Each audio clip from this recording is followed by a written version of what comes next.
Maria huddled, a small, frail figure, on the cold, cracked floor of their tiny mud house. Her thin legs were drawn tight against her chest, a futile attempt to ward off the chill and the gnawing emptiness within. Her stomach, a constant companion, rumbled its familiar protest. But Maria had long since learned the bitter art of ignoring it. At 22, she was still a secondary school student, not for lack of intelligence, but because life had dealt her a cruel hand. 5 years earlier, a swift illness had claimed her mother, leaving Maria adrift in a household that no longer felt like home. Her stepfather, Mr. Amos, saw her only as an unwelcome burden. He never offered a smile, never spoke her name, reducing her to the foolish female child. Her stepsister, Grace, 2 years Maria's senior, seized every opportunity to underscore Maria's perceived worthlessness and unwanted presence. That very morning, a harsh, booming voice shattered the fragile quiet. Mr. Amos summoned Maria into his room. "Maria!" he barked, his tone sharp as a blade. "Come here before I change my mind." Terror propelled her forward, a silent prayer that swift obedience might avert whatever wrath awaited. He thrust a plain brown envelope into her trembling hands. "This is your school fees," he declared, his gaze unwavering. "Take it directly to the school and pay. Should you misplace this money, do not dare return to this house. I will deal with you mercilessly." Maria nodded frantically, her heart hammering against her ribs as she clutched the envelope as if her life depended on it. Mr. Amos wasn't finished. His voice hardened, leaving no room for hope. "And don't for a second imagine you'll be going to university. I have no money to waste on a foolish female child like you. Once secondary school is done, you'll be out there selling tomatoes in the market." "Yes, sir," Maria whispered, barely audible. "Now, get out of my sight." As she turned to flee, she found Grace blocking the doorway, a mocking smirk twisting her lips. "Look who's off to school," Grace sneered, her laughter sharp. 22 and still in a uniform. What a shame, old woman." Maria offered no reply. Her grip on the envelope tightened, her only response a silent, determined retreat. The morning sun beat down relentlessly as Maria trekked along the dusty village road. Her worn, thin slippers offered little protection, allowing sharp pebbles to bite at her soles with every step. But she barely registered the discomfort. It was a familiar ache. As she approached the small wooden bridge that spanned a trickling stream near the bustling market, her eyes fell upon a figure huddled by the roadside. An old man, his frame visibly frail and exhausted, was slumped against the dirt. His clothes were ragged and soiled, and his eyes, deep-set and hollow, seemed to hold the weight of untold suffering. "Please, my daughter." The old man's voice was a mere whisper. "I haven't eaten since yesterday. Do you, by any chance, have something to spare?" A sharp pang of empathy shot through Maria's chest as she met his gaze. "I don't have any food, Papa," she murmured, her voice laced with genuine regret. "I'm so sorry." She started to move past him, but an unseen force tugged at her conscience. She hesitated, then turned, her eyes drawn back to the old man. He seemed utterly broken, a silent testament to a life stripped bare. Compelled, Maria retraced her steps. "Papa," she asked softly, her voice filled with concern, "what happened to you?" The old man lifted his tired eyes to hers. "I was a farmer," he recounted, his voice raspy. "I had a small farm, but then, one terrible day, fire swept through and consumed everything. I lost my crops, my home, and with them my peace of mind.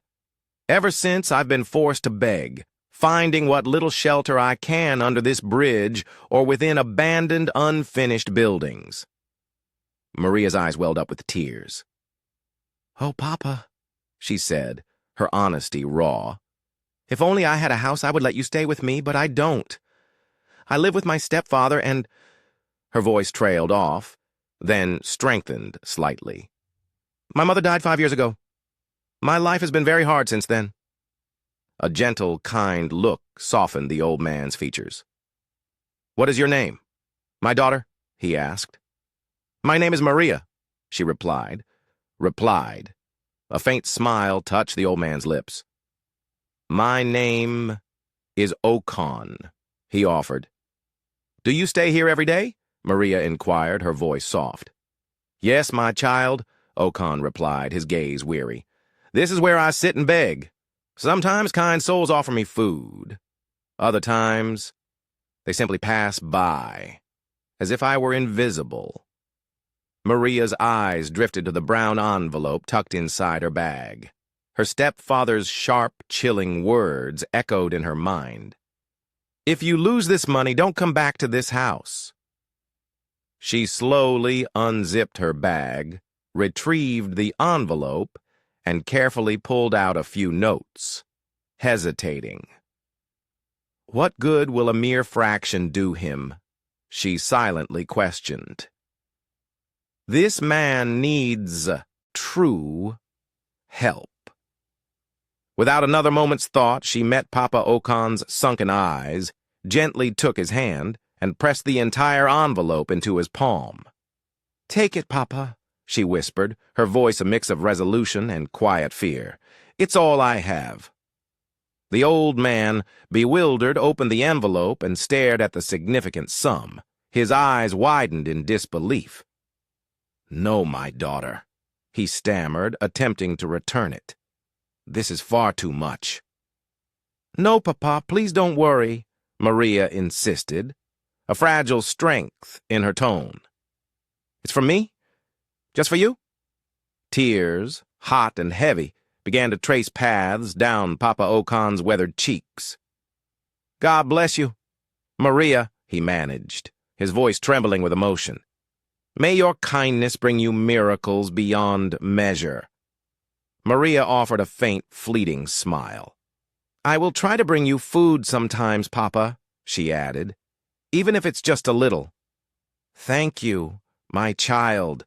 Thank you," he repeated, still clutching the envelope as if it were the most precious treasure. Maria rose, her legs feeling strangely heavy.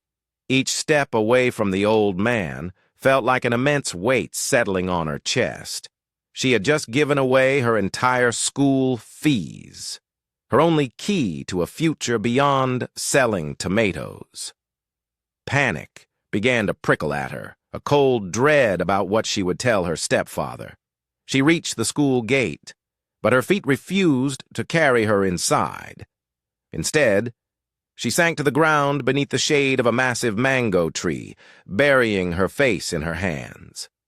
Silent tears streamed down her cheeks, dampening her palms. Her heart was a leaden stone in her chest. Her future, once dimly visible, was now shrouded in a terrifying uncertainty. Yet amidst the fear, an inexplicable calm settled over her soul. She had done something good, something undeniably right, even if the repercussions promised to be agonizing. Maria's journey home was agonizingly slow, her feet dragging through the dust, each step a heavy confession. The thought of facing her stepfather, of admitting her desperate act of kindness, filled her with paralyzing dread. She yearned to simply vanish. The moment she stepped into the compound, Mr. Amos was waiting, his presence a dark storm cloud. "Where is the receipt?" he demanded. No greeting offered, no pleasantry exchanged. Maria froze, her lips trembling uncontrollably. I lost the money," she whispered, the lie barely audible. A chilling silence descended. Then his voice exploded. "You... what? You lost it?" She nodded slowly, barely able to lift her head. "I knew it!" he roared, his face contorted with rage. "You're seeing a man, aren't you? Giving away my hard-earned money to some worthless fellow? You useless daughter of a foolish woman? That's why you're still prancing around at your age, pretending to go to school." Before she could utter another word, he snatched up his cane, its ominous swish cutting through the air, and brought it down hard across her back. Then her arms. Maria shrieked, a raw, desperate sound, but offered no resistance. "Oh, you will not eat for 2 days!" he bellowed, his voice thick with fury. "Do you think I pluck money from trees?" She crumpled to the ground, instinctively curling up to shield her face as the blows rained down. Finally, when his arm tired, he dropped the cane, his finger stabbing accusingly at her. Worst of all, he snarled, his eyes blazing with malice. "You will go to the Forbidden River and fetch me water. I don't care what happens to you there. If you like, don't come back alive." Maria stared up at him, utterly shocked, tears streaming freely now. "Papa, please," she begged, her voice choked with terror, freely. "That place is dangerous. People say strange things happen there." "Shut up!" he roared, his voice laced with unyielding malice. "You must go! You must learn your lesson!"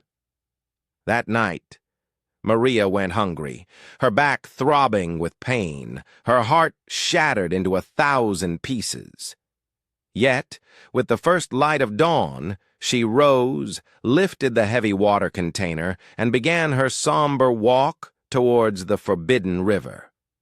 Villagers often spoke of eerie occurrences, of unseen presences lurking in its depths, which was why people meticulously avoided it. But Maria had no choice. Her stepfather's command was absolute. As she reached the river's edge, an unsettling quiet enveloped her. The air was cold, and the ancient trees surrounding the water seemed to lean in, their silent forms watching her every move. A silent prayer formed on her lips as she bent down, dipping the container into the murky depths. Nothing happened. To her profound surprise, she completed her task and returned home safely. Mr. Amos stared, his eyes narrowing in disbelief. "You came back?" he demanded, his voice laced with suspicion. Maria merely nodded, her face devoid of expression. He shook his head, a dark accusation forming on his lips. "I knew it," he sneered. "You're a witch. That's why you came back. No ordinary girl can survive that place." Maria offered no reply. She quietly placed the water container down and retreated to her designated corner. The following day, as soon as she found an opportunity to escape the confines of the house, Maria ran back to the spot where she had first encountered Papa Ocon. He was already there, a frail figure seated upon the familiar stone. The moment his eyes fell upon her, his expression shifted, concern etched deep into his wrinkled face. "My daughter," he said, his voice tender. "What has happened? You look so terribly sad." Maria sank down beside him, tears blurring her vision. "I told my stepfather I lost the money," she whispered, the words heavy with pain. "He didn't believe me. He beat me, called me terrible names. And then, he sent me to the Forbidden River to fetch water.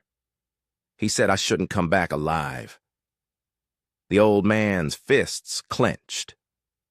"What kind of heartless man is that?" he exclaimed, his voice filled with righteous anger.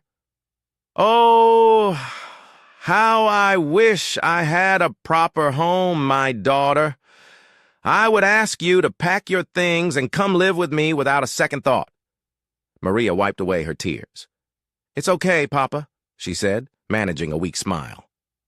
"And I'm fine now. I just wanted to come and see you." Papa Okan looked at her, his eyes brimming with affection and profound respect. "Thank you again for yesterday," he said, his voice sincere. "You don't know the true impact you had on me. That money you gave me, it saved my life." Maria offered a faint, fleeting smile. "You will marry a very wealthy man one day," he declared with unwavering conviction. Maria's eyes widened in surprise. "Amen, Papa," she replied, a blush rising on her cheeks. "But I'm not ready for that yet. I want to focus on my education first." The old man nodded proudly. "You are wise, my daughter, very wise indeed. And you are beautiful, too. That stepfather of yours is simply jealous because you are far lovelier than his own daughter." Maria let out a small, quiet laugh, her cheeks flushing deeper. "That's my girl," the old man chuckled, a wide grin spreading across his face. "See? I just made you smile." Maria nodded. "Yes, Papa. Thank you. You see, this world is full of people with wicked hearts," he continued, his voice growing solemn. "But God always sees those with good ones. Your life will change, Maria. I don't know when, but I believe it with all my heart." "Thank you, Papa," she said, a genuine smile now gracing her lips. The very next morning, Mr. Amos strode along the narrow farm road, making his way towards the bush to gather firewood. The sun had just begun its ascent, painting the landscape in hues of soft gold. As he walked, a careless whistle escaping his lips, a tall, imposing man, dressed in simple yet dignified clothes, approached him from the opposite direction. "Good morning," the stranger greeted him. Man greeted, his voice calm and steady as he stopped directly in front of Mr. Amos. Mr. Amos scowled, his irritation already simmering. "What do you want?" he snapped. "I came to warn you," the man stated, his tone unwavering. "Stay away from Maria. That girl has done nothing wrong to you. You are punishing her for no reason. You are just a frustrated man." Mr. Amos's eyes widened in a furious blaze. "What did you just say?" he bellowed, his voice rising. "You dare speak to me like that? She is my daughter. You stay away from her. I knew it. Maria is sleeping with different men, and you are one of them." The man stood unmoving, his composure unshaken. "I warned you," he repeated, his voice still unnervingly calm. "Stay the hell away from her. I am her guardian angel. If you don't stop treating her like trash—" Mr. Amos cut him off, a sneer twisting his lips. "What will happen? Tell me, what will you do?" The man's eyes darkened, a subtle shift that sent a shiver down the air. "If you don't stop," he stated, his voice now a low, dangerous rumble, "you will be gone forever." With that, the man turned abruptly and walked away, disappearing swiftly down the path as if he had never truly been there. Mr. Amos stood rooted to the spot, trembling with a potent mix of anger and unease. "Useless people!" he spat, forcing the words out. "He dares to threaten me because of that foolish girl." He spun around, rushing home, his face a vivid crimson mask of rage. The moment he burst through the door, Maria, who was diligently sweeping the small compound, flinched. "You!" he screamed, his voice raw with fury. "You think I don't know your plans?" Maria turned, her eyes wide with fright. "Papa, I—" Before she could complete the sentence, the cane landed hard on her back. "Shameless girl!" he roared, hitting her again. "You send men to threaten me! You think you can control me now?" Maria cried out in pain. "I didn't send anyone! Papa! I don't know what you're talking about!" He didn't listen. The blows continued to rain down until she collapsed to the ground. When he finally stopped, Maria could barely move. Her body ached with a dull, throbbing pain. Her heart felt heavy and broken, and her eyes streamed with tears. That evening, as the house settled into a fragile quiet, Maria quietly slipped out, her movements careful and deliberate. She walked down the small bush path that led to her mother's grave. Kneeling beside the cold, cemented plot, she let out the silent agony that had been building inside her. "Mama," she whispered, her hand resting on the smooth stone. "Why did you leave me? I am suffering so much.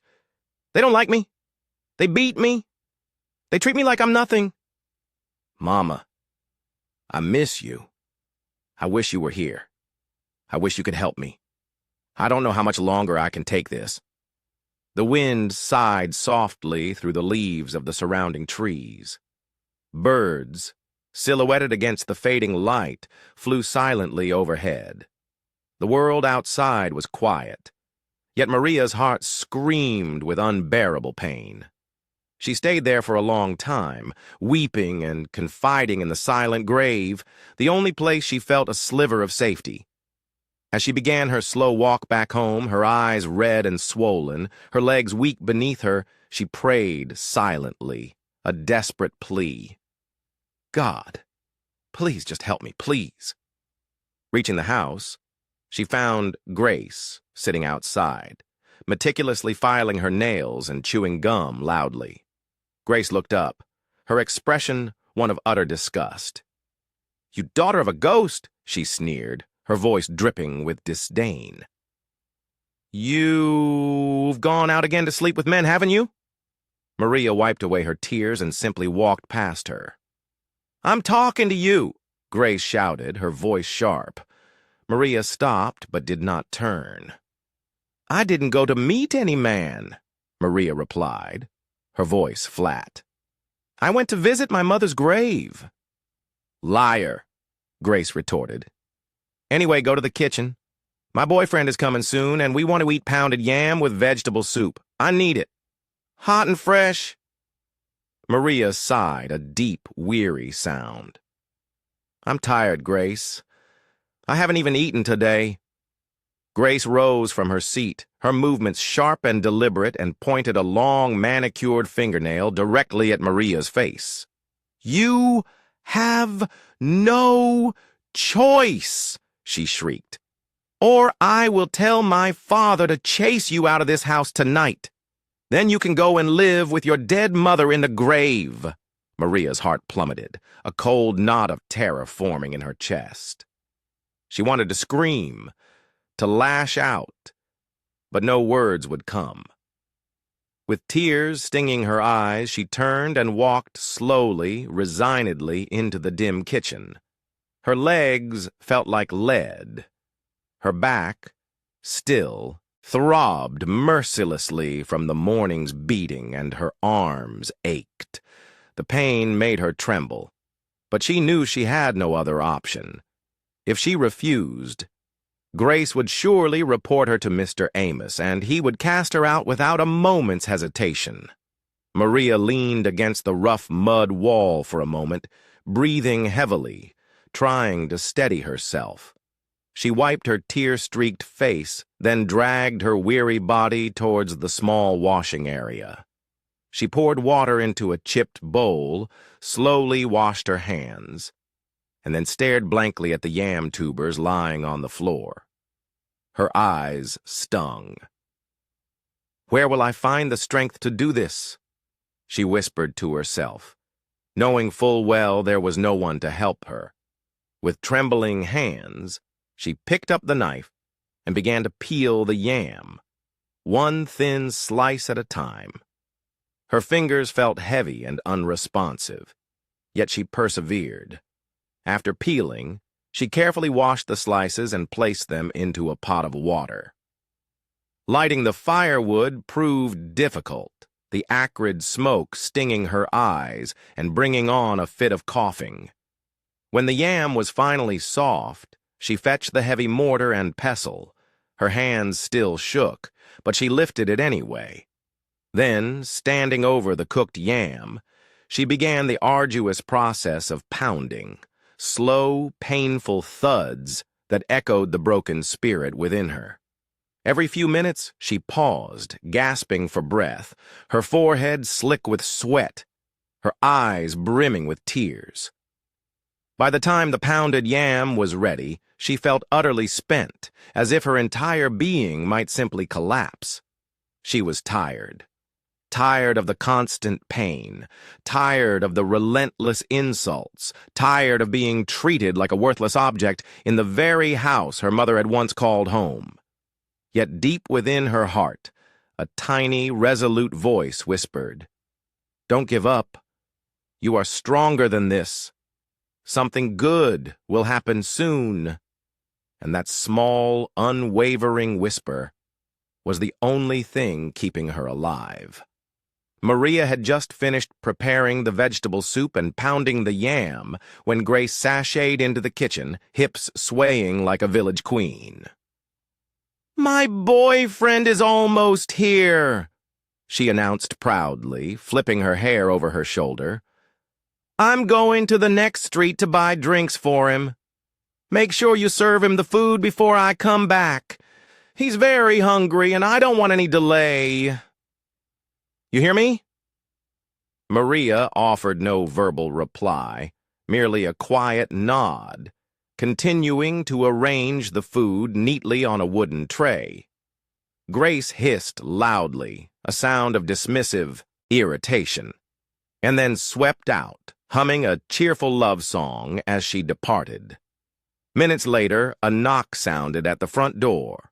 Maria opened it to reveal a tall man, casually dressed in jeans and a tight shirt.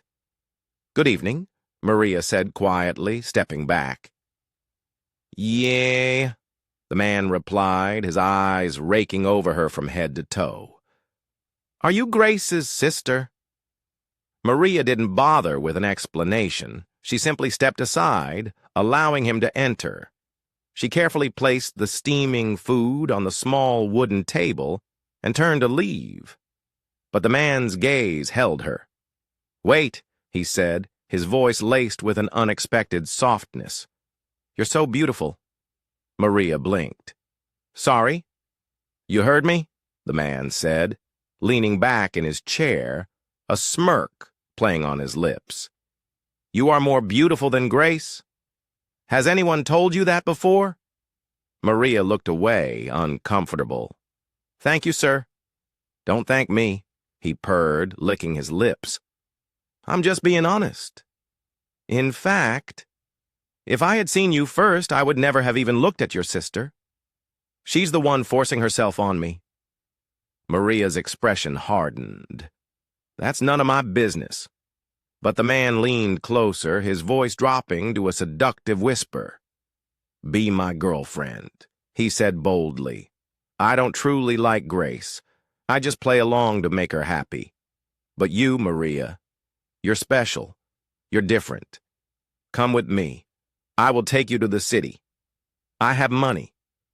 I can change your life." Maria slowly turned to face him, her expression calm, yet her eyes held a sharp, piercing gaze. "You have money?" she asked. "Yes, plenty," he replied proudly, puffing out his chest.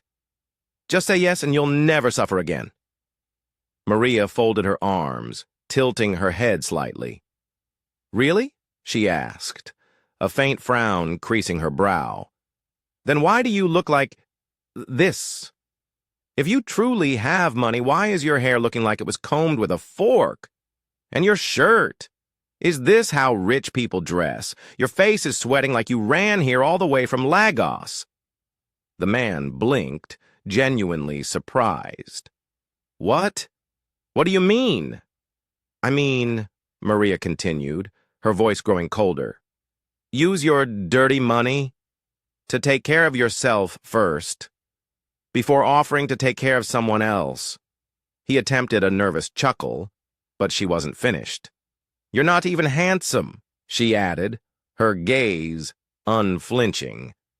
You look like someone who lost a fight with sleep and woke up confused. And your shoes? They're shouting louder than you are." The man's smile vanished completely. His face flushed a deep, angry red, humiliation burning in his eyes. "I was just trying to help a poor village girl like you," he snapped, his voice sharp with embarrassment. "Help?" Maria laughed softly, a bitter, hollow sound. "You want to help me by betraying your girlfriend and expecting me to fall for your nonsense because of money? You must think I'm very stupid." He sprang to his feet, his hands trembling with suppressed fury. "You will regret this." "No," Maria said calmly, her voice now filled with a quiet strength. "I already regret opening the door for you." With that, she turned and stormed away, leaving him standing there in stunned silence. Grace was still at the village shop when her phone rang. She looked at the screen and smiled, seeing her boyfriend's name. "Hello, baby," she cooed sweetly. But his voice, when it came through, was different, cold, distant. "Grace, your sister is a snake," he declared. Grace blinked, confused. "What are you talking about?" "Maria tried to seduce me." He lied smoothly, his voice laced with feigned indignation. "She said you're not my type. She begged me to leave you and take her to the city instead. She even touched me, Grace." I was shocked. "What? Maria, that fool?" Grace shrieked, her voice echoing down the street, attracting startled glances from passers-by. "Are you sure?" "Of course I'm sure," he retorted, feigning anger. "I told her I wasn't interested, but she kept begging. I had to leave before I lost my temper." Grace's face burned with fury. "She will hear from me!" she roared, ending the call abruptly. She stormed out of the shop, pushing people aside in her enraged rush home. The moment she burst through the door, she slammed the drinks onto the table. "Papa, Papa!" she screamed, her voice shrill with indignation. "Come and hear what that useless girl did!" Mr. Amos came out of his room. His eyes narrowed with familiar suspicion. His room. "What is it again?" he asked, his voice laced with annoyance. "Your daughter Maria tried to steal my boyfriend," Grace screamed, her voice shrill and indignant. "She told him that I'm not good enough for him. She begged him to take her to the city. Can you imagine that dirty village rat?" Mr. Amos's face contorted, his eyes widening with uncontrolled rage. "She did what?" he roared. Just then, Maria emerged from the kitchen. "Papa, I didn't—" She tried to speak, but his hand lashed out, slapping her hard across the face. "Shut up, you shameless child!" he shouted. "You want to bring disgrace to my house? You want to seduce your sister's boyfriend? How useless can you be?" Maria clutched her chest. "Papa, I swear I didn't do anything. He was the one—" Before she could finish, another heavy slap landed on her cheek. She staggered back, raising a trembling hand to her stinging face. "You're lying!" Mr. Amos barked, his face inches from hers. "You think I will believe a cheap girl like you over a man? You must be cursed! You daughter of a rotten woman!" Maria's eyes brimmed with fresh tears. "Papa, I swear on Mama's grave I didn't—" "Don't mention that woman's name in this house," he roared, cutting her off. "You are just like her. Good for nothing." Maria stood frozen, her heart breaking into 1,000 tiny pieces. She glanced at Grace, hoping for some flicker of mercy, but Grace only smiled proudly, folding her arms across her chest. Mr. Amos pointed a menacing finger at Maria. "You will not eat anything in this house for 2 days," he declared. "And if I see you talking to any man again, even a madman, I will strip you naked and throw you out myself." Maria slowly turned and walked back into the kitchen, her tears falling silently, unnoticed. She sank into a corner, hugging her knees tightly to her chest. Her whole body shook with a mixture of profound sadness and simmering anger. How could he believe such a blatant lie? How could he utter such incredibly hurtful things? She had done nothing wrong, nothing at all. She thought of her mother again. If only she were alive. If only someone in this vast world truly loved her. Her stomach rumbled, a faint, forgotten protest, but she didn't care. Food didn't matter anymore. What hurt the most was the realization that her own family, if she could even call them that, hated her without reason. And now, even the little peace she found in being quiet and obedient was completely gone. The next day, Maria left the house early, her stomach empty, her face devoid of any trace of a smile. Her body felt weak from hunger and the previous day's beating, but her heart was even weaker. She walked slowly towards the familiar spot where Papa Ocon sat every day. When she arrived, he was already there, perched on the same worn stone, holding a simple walking stick and whistling softly to himself. The moment he saw her, he rose to his feet.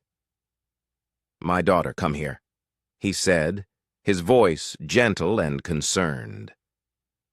"You look sad again." Maria dropped her small bag and sank down beside him. Her eyes were red-rimmed, her lips dry and cracked. "Papa," she said quietly, her voice barely a whisper. "I am tired." "Tired?" he asked, his brow furrowed with worry. "Yes," she replied, a fresh wave of tears forming. "I feel like giving up. My stepfather beat me again last night for something I didn't do. He said I seduced Grace's boyfriend, but it's a lie. I'm so tired, Papa. I feel like running away." Papa Ocon's face transformed. His usually kind eyes sharpened, becoming piercing and resolute. "That man," he said, clapping his hands once, a sharp, angry sound. "God will send his angels to flog him without mercy." Maria looked at him, surprised by his intensity, and wiped her tears. "They will flog him so hard he will cry like a baby," Papa Ocon continued, his voice resonating with an unusual fervor. "He will roll on the floor begging for help, but nobody will hear him. Even his own shadow will run away." Maria covered her mouth, a small, choked laugh escaping. "Papa, you are so funny." Papa Ocon smiled. "I may be old, my child, but I don't joke when I talk about wicked people. My daughter, you are too kind. One day they will regret all the bad things they did to you. Just wait and see." He paused, glancing around furtively before leaning closer. "My daughter, I have something important to tell you." "What is it, Papa?" she asked, her curiosity piqued. "A good Samaritan has helped me," he announced, his face bright with genuine happiness. "Someone who saw me here gave me a job as a security man in the city. Not only that, they gave me a small house to stay in." Maria's eyes widened with pure joy. "Really, Papa? That's wonderful news." "Yes," he confirmed. "I'm leaving tomorrow morning." Maria's smile slowly faded, a shadow crossing her face. "So you're leaving me, too?" No, he said, gently patting her hand. "You're not alone. Listen, I want you to come with me." Maria shook her head sadly. "Papa, I can't. If I leave now, they will say I ran away with a man. They will never allow me to return again." Papa Ocon nodded slowly, understanding her predicament. "I understand. But here." He reached into his pocket and produced a small, folded piece of paper. "This is the address of where I'll be staying," he said, pressing it into her hand. "Keep it safe. Don't let them see it. If anything happens, or if you change your mind, just come. My house is your house." Maria took the paper with shaking hands, her fingers tracing the creases. "Thank you, Papa. I'll miss you." Tears welled in her eyes and rolled down her cheeks. "You're the only real family I have now. How will I cope without you?" Papa Okon gently wiped her tears. "Don't cry, my child. You are strong. And remember, God is watching. No matter what happens, you will not suffer forever." She nodded, then stood up. "Let me go and buy food for you to eat before I go." "Thank you, my daughter," he said with a warm smile. As soon as Maria had departed, Papa Okon pulled a small, unassuming phone from his pocket and dialed a number. When the person on the other end picked up, he spoke only one sentence, his voice firm and decisive. "Do it. Make him regret it." Then he ended the call and quickly hid the phone away once more. Moments later, Maria returned, carrying a takeaway pack of hot rice and stew. "Here, Papa," she said with a bright smile. "Eat before the food gets cold." "Thank you," he said, opening the pack and taking the first bite. You cook like an angel." Maria chuckled. "It's from a food cellar." He laughed. "Even better. My daughter, you will marry a very handsome and wealthy man. Believe me." Maria blushed. "Amen, Papa." "Not just any man," he continued, chewing happily. "A man who will treat you like a queen. You will wear fine clothes, live in a big house, and walk like the daughter of a king." Maria laughed again. "Papa, you're sweet-talking me." "No," he insisted, shaking his head. "I'm just telling you what I see. Watch and see." Meanwhile, back at the house, Mr. Amos was on his way to the farm, his cutlass swinging idly in his hand. He whistled a tuneless melody, grumbling to himself about how Maria was spoiling everything in his life. As he passed under a large palm tree near the village path, a sudden, sharp crack echoed through the quiet morning. Shrine. Something utterly bizarre occurred. Out of nowhere, a masquerade, its costume vibrant and imposing, suddenly leapt forth and flogged him hard. Before he could even shout, another one emerged from the dense bush. Then a third plummeted from the branches of the ancient tree above. They uttered not a single word. They simply flogged him, left, right, center. He screamed, "Please, who are you? What have I done?" But they offered no answer, only more merciless blows. He tried to flee, but they pursued him relentlessly. He stumbled into the mud, rolled desperately on the ground, and crawled like a terrified goat escaping slaughter. When they finally vanished back into the bush, as suddenly as they had appeared, Mr. Amos clambered to his feet, covered in dust and shame. He snatched up his cutlass and bolted back towards the village, limping and sobbing like a small child. On his frantic way, he spotted his friend, Okore, resting beneath a mango tree. "Amos, what happened?" Okore asked, genuinely shocked by his friend's disheveled appearance. Mr. Amos bent over, gasping for breath. "Masquerades! They beat me! 3 of them! From nowhere!" But Okore burst into loud laughter, holding his stomach. "Serves you right," he cackled. "You are too wicked. Maybe it's the ghost of that poor girl's mother that is flogging you. Who knows?" Mr. Amos gasped, eyes wide. "Ghost?" "Yes!" Okray shouted, still laughing. "Just leave that girl alone, or next time the angels will not use cane. They will use iron." "Get out of my sight!" Mr. Amos cried, stumbling away and running the rest of the way home. When he reached the compound, he collapsed near the door and began to sob uncontrollably. "Mama Maria, you shall not know peace. Tell your ghost friends to leave me alone." 2 days later, a tense quiet hung over the house. Maria had finished sweeping the compound. Her body remained weak from hunger, but she had grown accustomed to the gnawing emptiness. As she stepped inside to finally rest, Mr. Amos followed her, locking the door firmly behind him. Maria slowly turned, a cold knot of dread twisting in her stomach at the malevolent way he looked at her. "What is it, Papa?" she asked, her voice a shaky whisper. He leaned against the wall, a cruel, unpleasant smile spreading across his face. "So, your dead mother's ghost sent those masquerades to flog me, eh?" he said with a bitter laugh. "She warned me not to beat you again. So fine, I won't beat you." Maria remained silent, but her hands began to tremble uncontrollably. "Instead," he continued, stepping closer, "I will use you another way. Let me get you pregnant. Then I will chase you out of this house. You'll become a poor, single mother with no help and no future. Nobody will want you. That is the punishment you deserve." Maria froze, her blood turning into ice. "What did you just say?" she asked, her voice now a terrifying blend of anger and pure fear. He moved closer still, licking his lips, his eyes gleaming with malice. "Don't shout. Nobody will hear you. You're a useless girl. Let me destroy you once and for all." As his hand reached for her, something happened.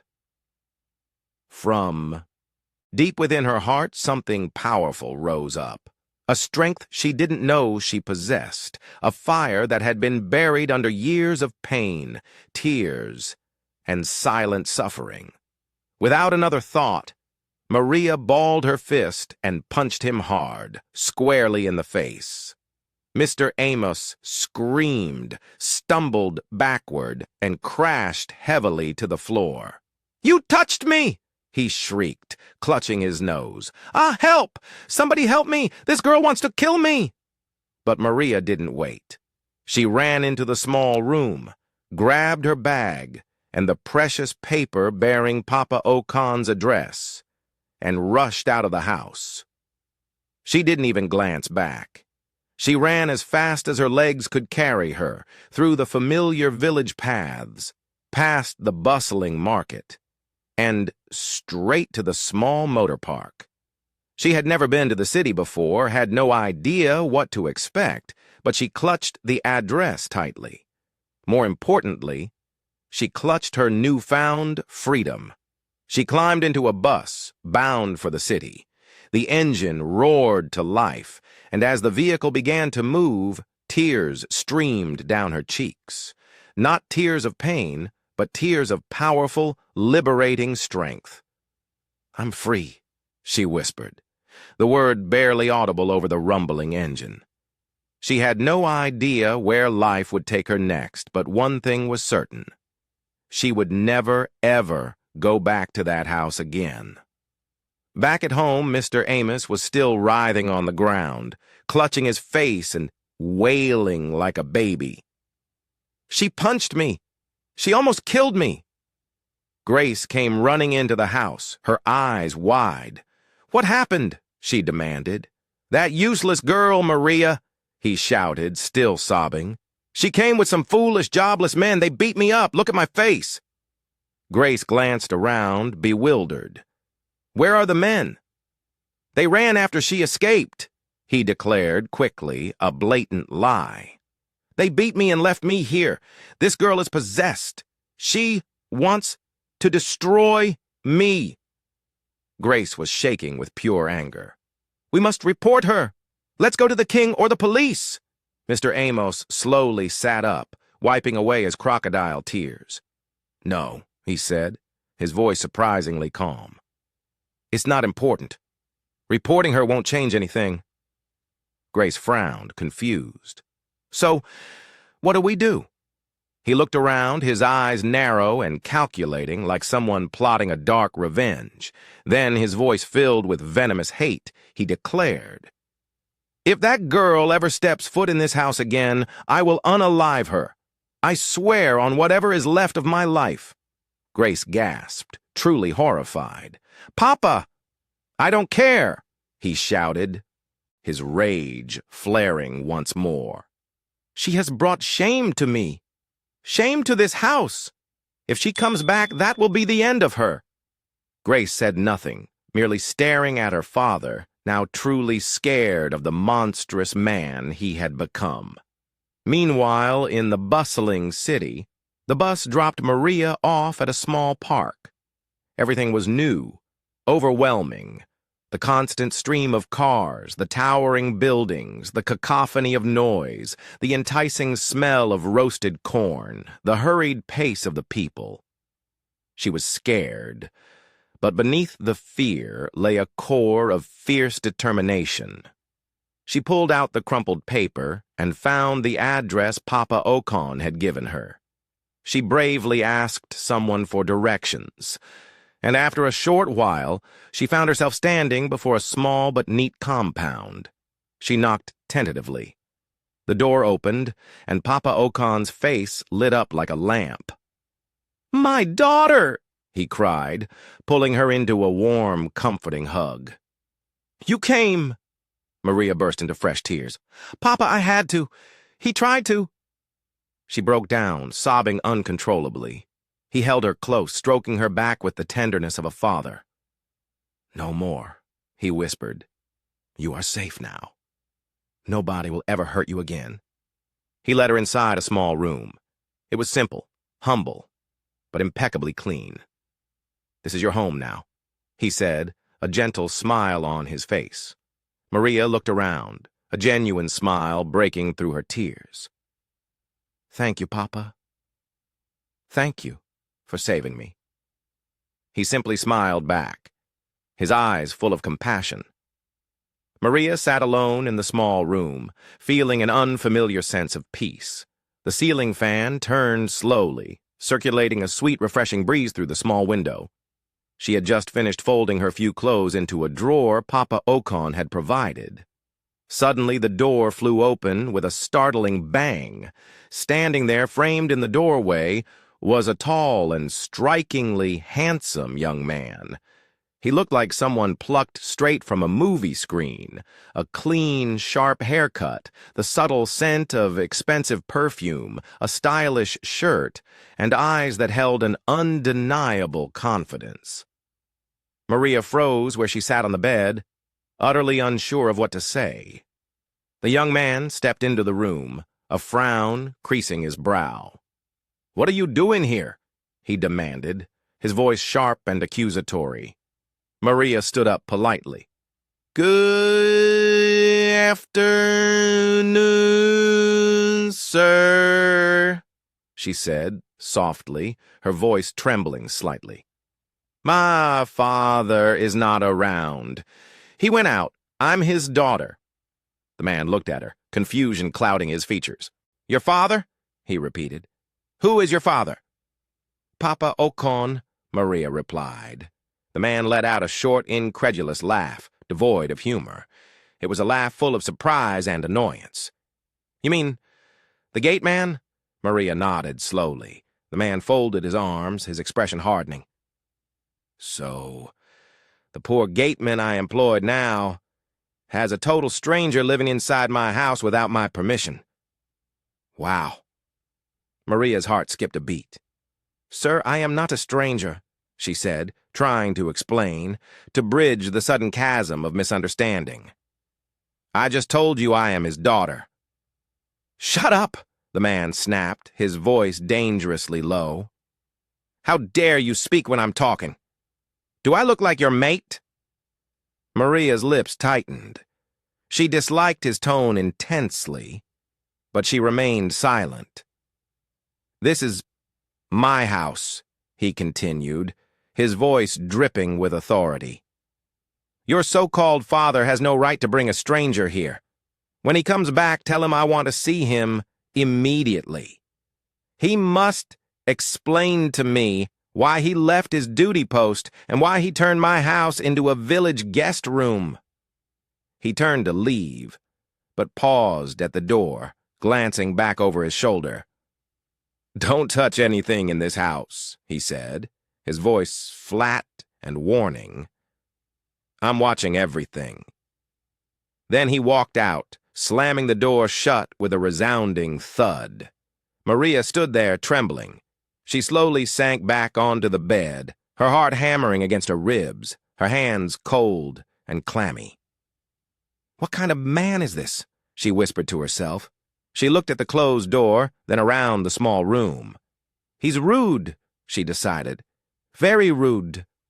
But her gaze drifted, a hesitant thought forming.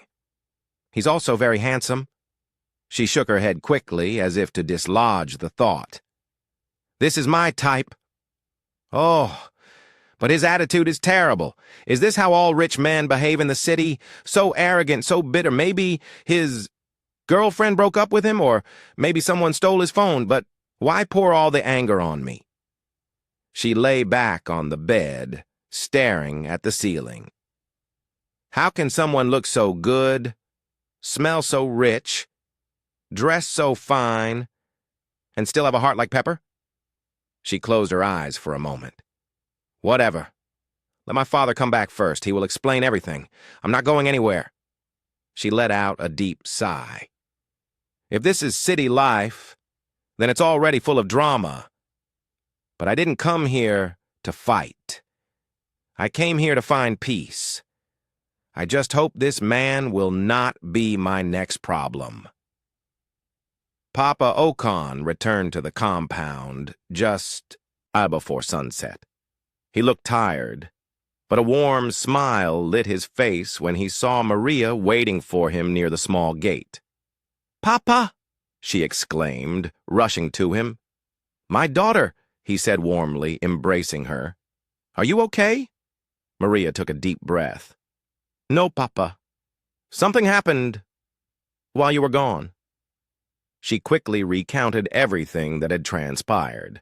The handsome man who had burst into the room, his sharp words, and his accusation that she was a stranger. Papa Okan listened intently, his expression growing serious. Okan frowned, his brow furrowed in thought.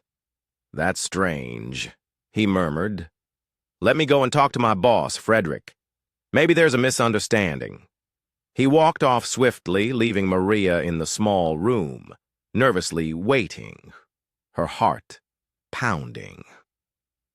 Meanwhile, in the spacious sitting room of the main house, Frederick, the young man Maria had encountered, was calmly drinking a bottle of cold water when Papa Okan entered. "Good evening, sir," Papa Okan said respectfully. "I came to speak to you about my daughter." Frederick slammed his bottle down hard on the table, the sharp sound cutting through the air. "Your daughter?" he sneered. "Oh, so now you're bringing strangers into my house and calling them your daughter. Who knows what else you've been hiding? Maybe you've been stealing from me, too."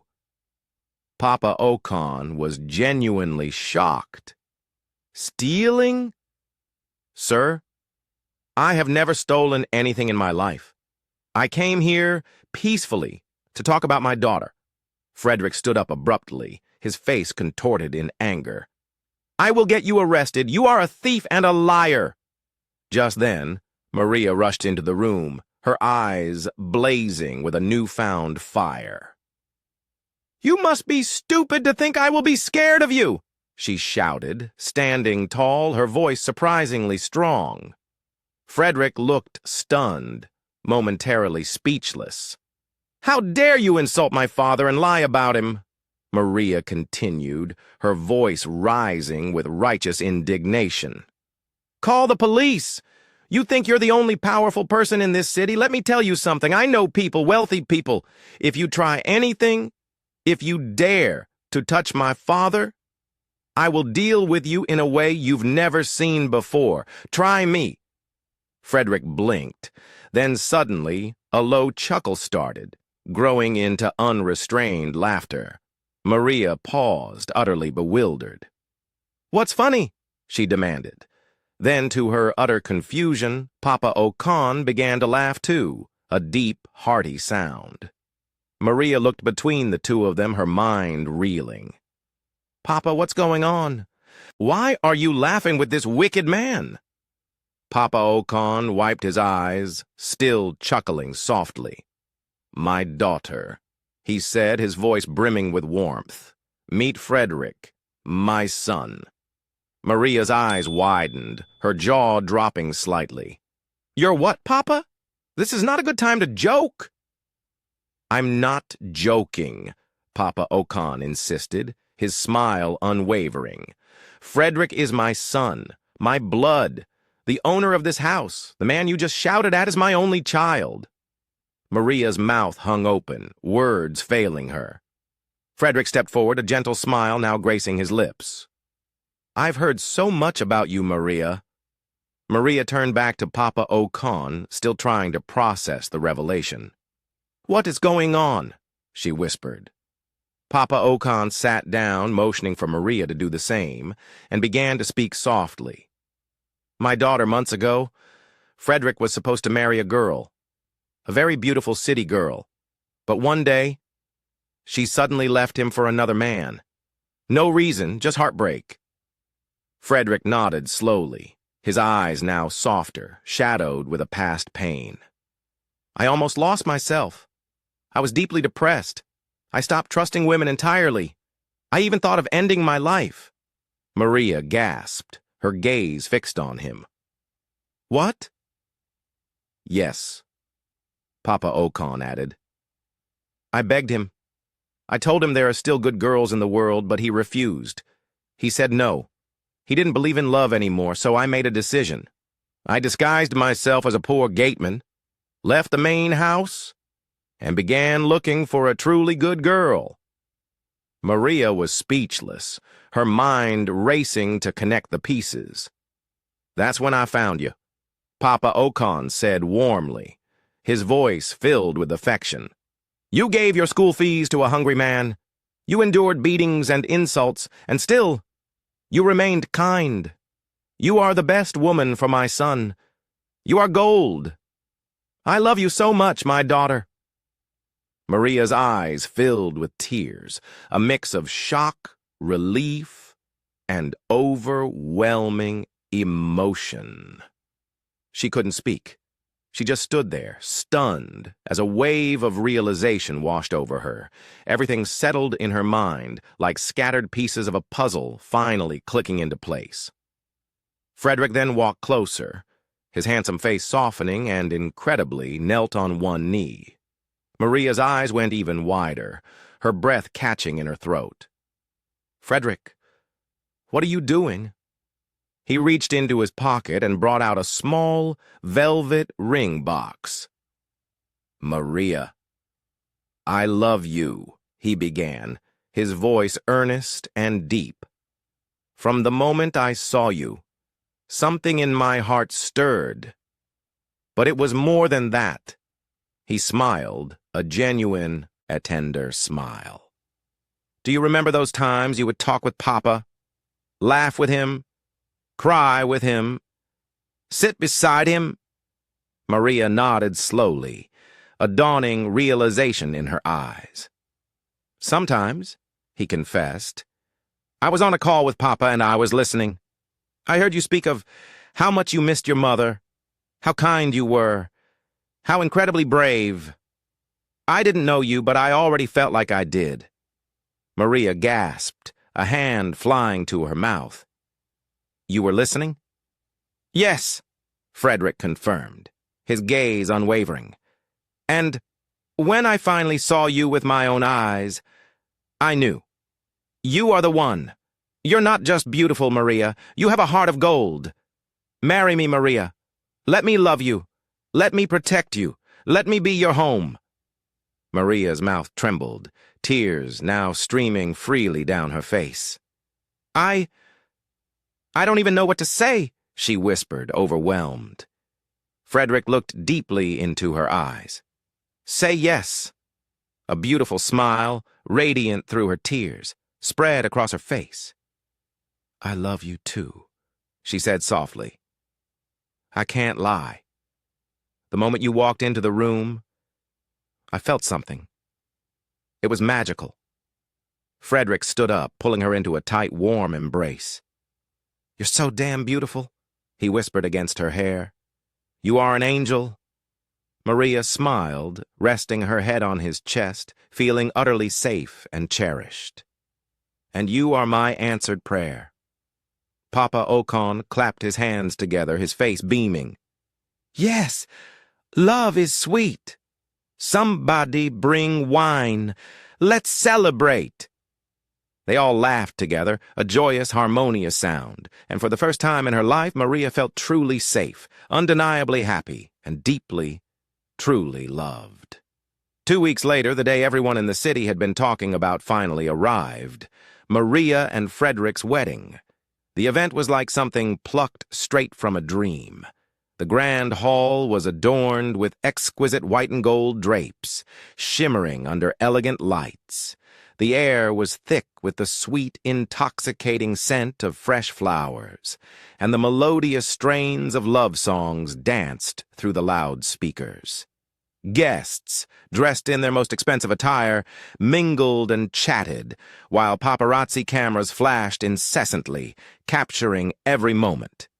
It was as if a royal family was celebrating. Maria, in her pristine white wedding gown, looked ethereal, an angel come to life. Her dress sparkled with every movement, and her smile, radiant and pure, could melt any heart. As she walked down the aisle, her hand nestled in Papa Ocon's arm, the entire room rose, a collective gasp of admiration rippling through the crowd. Frederick waited at the altar, impeccably dressed in a sharp black suit, his face beaming like a man who had just discovered the key to heaven. When Maria reached him, he leaned in, his voice a tender whisper. "You're the most beautiful thing I've ever seen." "And you're my miracle," she whispered back, her eyes shining with unshed tears of joy. They exchanged their vows, their rings, promising to love and cherish each other forever. The crowd erupted in thunderous applause. Papa Ocon, tears of unadulterated joy streaming down his wrinkled cheeks, clapped with all his might. Frederick lifted Maria gently and kissed her passionately, openly, in front of everyone. The hall exploded in cheers, a symphony of happiness. Maria had finally found peace, unconditional love, and a true family. But far away in the quiet, dusty, small village, Mr. Amos sat on a worn wooden bench outside his humble house, staring at the ground, his eyes burning with a furious, bitter fire. He had just received the news that Maria, the girl he had so cruelly called useless, had married a wealthy man in the city. "Ah!" he screamed, suddenly springing to his feet, his voice a raw shriek of disbelief. "No! This cannot happen! That girl must go and be with her dead mother! Let her follow her mother to the grave!" Grace, who was now a few years older, looked at him with a mix of fear and resignation. Weeks pregnant, was sitting outside, idly chewing roasted corn.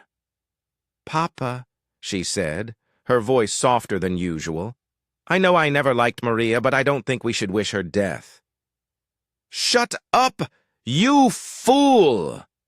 Mr. Amos barked, his eyes blazing. "Look at your life. Pregnant without a husband. When will your own wedding happen?" Grace's face fell, a shadow crossing her features. "But, Papa, you were supposed to arrange for me to marry that handsome boy from the next village," he shouted, pointing an accusing finger at her. "But no! You were busy playing the big girl, chasing after sugar daddies, painting your nails and swinging your waist like a peacock. Now see your stomach, big like a yam, but no father for your child." Grace looked down, thoroughly embarrassed. Mr. Amos began to pace back and forth, consumed by his fury. "She stole my daughter's glory," he screamed. "That marriage was supposed to be yours. She came here and destroyed everything." He snatched up his cap and tied it tightly on his head, his movements jerky with rage. "Where are you going, Papa?" Grace asked, a tremor of fear in her voice. He turned, his face alight with a wicked, dangerous fire. "I'm going to the native doctor's shrine," he declared. "This time she will see. I will deal with her. Her husband will hate her. She will be thrown out like a dog. She will crawl back here and beg me." "Papa, no, please," Grace pleaded, now genuinely terrified. "It's not that serious."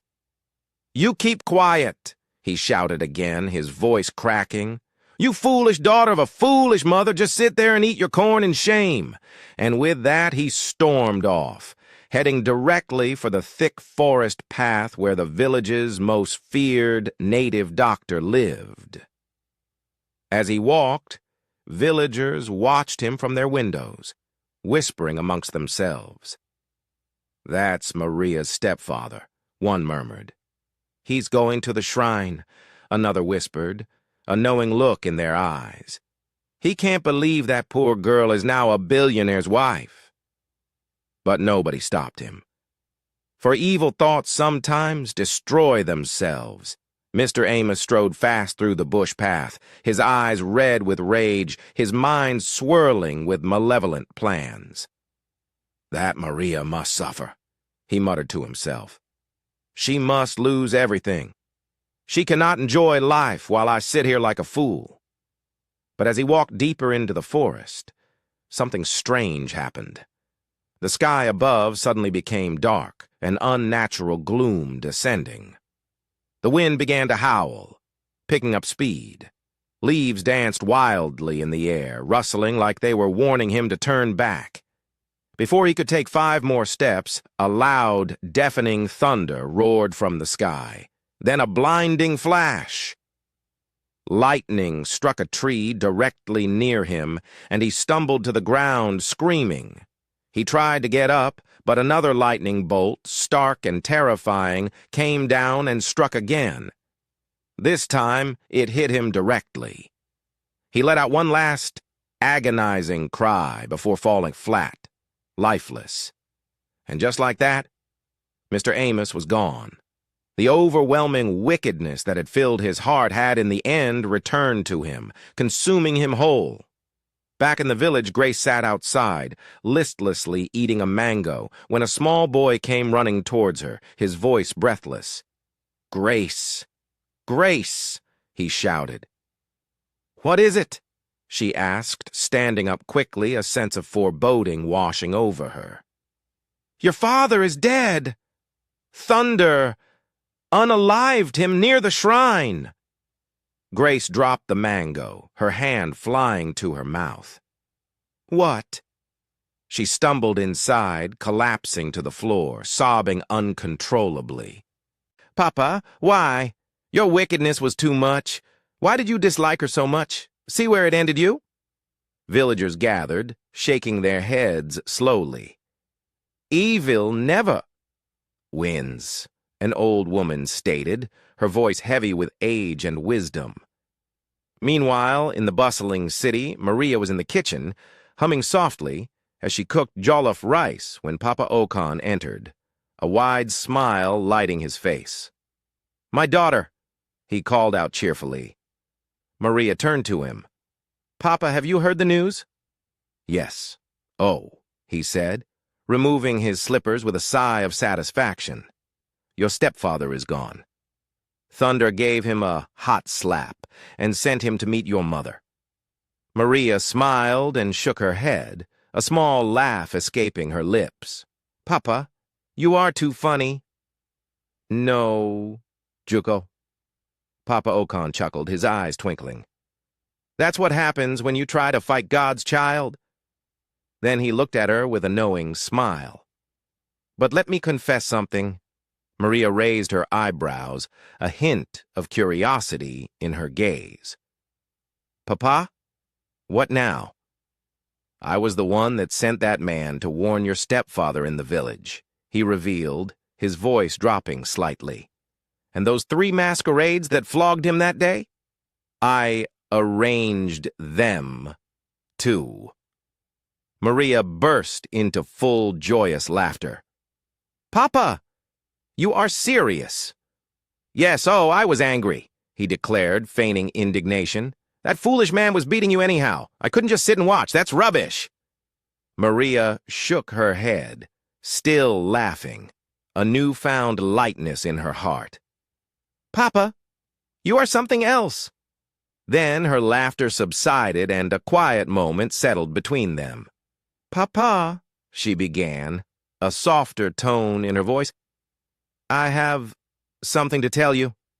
Papa Ocon looked at her, his expression expectant. What is it? She smiled, a tender, secret smile, and gently touched her stomach. Papa, I'm pregnant. His eyes widened in shock and then pure delight. Are you serious? She nodded, tears of happiness welling up. Yes, Papa? Have you told your husband? He asked, practically bouncing on his toes. Yes, I told Frederick yesterday. Papa Ocon, unable to contain his joy, jumped from his chair and began to dance around the kitchen, clapping his hands. I'm going to be a grandfather. Thank you, Jesus. Maria laughed, clapping for him, her heart overflowing. I can't wait to carry my grandchild, he exclaimed, still dancing, his voice thick with emotion. I will sing lullabies every night. 9 months later, Maria gave birth to a beautiful baby girl. She had her mother's, kind, gentle eyes and Frederick's charming, captivating smile. Everyone was overjoyed. Frederick kissed Maria's forehead, his voice filled with adoration. Thank you, my queen. You gave me the best gift ever. Papa Ocon, cradling the newborn with immense tenderness, murmured, My grandbaby. You're already more beautiful than the stars. They named her Joy, for that was exactly what she brought into their lives, a radiant beacon of happiness. And from that day forward, there was no more crying, no more pain, only pure love, abundant laughter, and the sweet, harmonious sound of a truly happy family.